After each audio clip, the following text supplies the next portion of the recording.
Hi, I'm Georgia Pellegrini, and I'm a chef and author of the new book, Girl Hunter. I'm going to show you my favorite way to cook tough cuts of meat, and venison shoulder is the perfect candidate for this recipe. We're going to do a braised venison shoulder in a red wine marinade, and braising is my favorite technique because it's a way to let the collagen break down and turn really buttery as it cooks over a slow period of time in a braise with a liquid and some aromatics. It's super simple. I just added a little bit of olive oil in my pan. I'm going to brown the venison on both sides, super simple.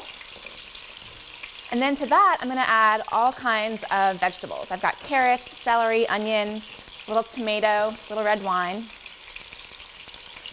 This is going to caramelize on both sides. You want to get a nice brown.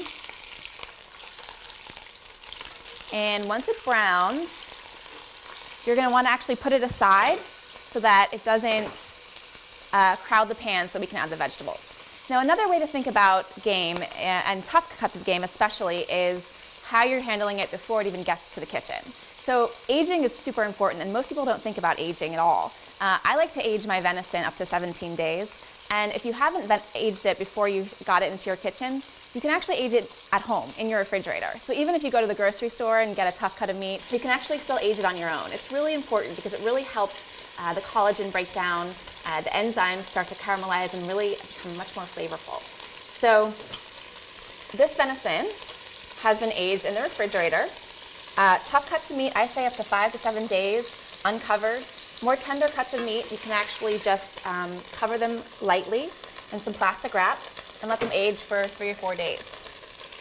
So this is nice and brown. I'm adding carrots, onion, and my celery, a little bit of garlic.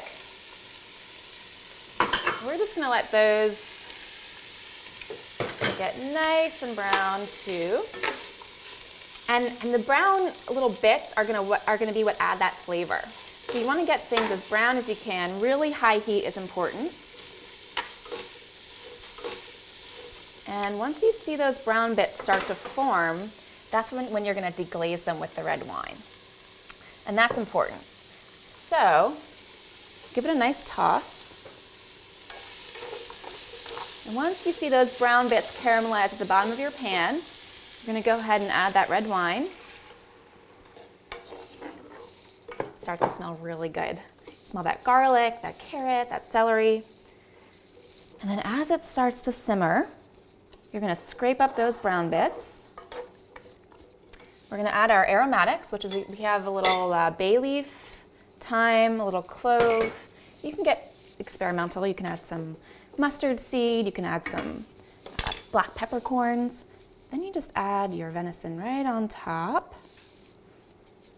And then to that, that's when you add your liquid. And the liquid's going to help it braise. And you don't want to fully cover it the way you would a stew. You just want to let it come up to the sides. So we have a homemade venison stock. You can use store-bought if you're in a pinch, which is totally fine, but it's great to use those extra bones and turn those into a stock if you can. After you've added the stock, you're going to add your tomatoes, and they're just going to add a little extra flavor and thickness to the sauce. And then we're just going to cover it up and stick it right in the oven. And it's just going to sit there for 2.5 hours. The texture is going to become buttery, the sauce is going to thicken, it's just going to melt in your mouth. So let's go stick it in there.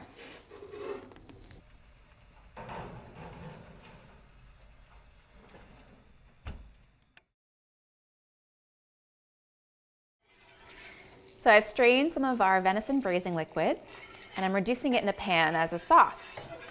And you just want to keep reducing until it's nice and thick, about by half. Meanwhile, I have some of our venison and some of those vegetables on a plate, and they're nice and buttery and delicious. All of that collagen is really broken down, so it's super tender now.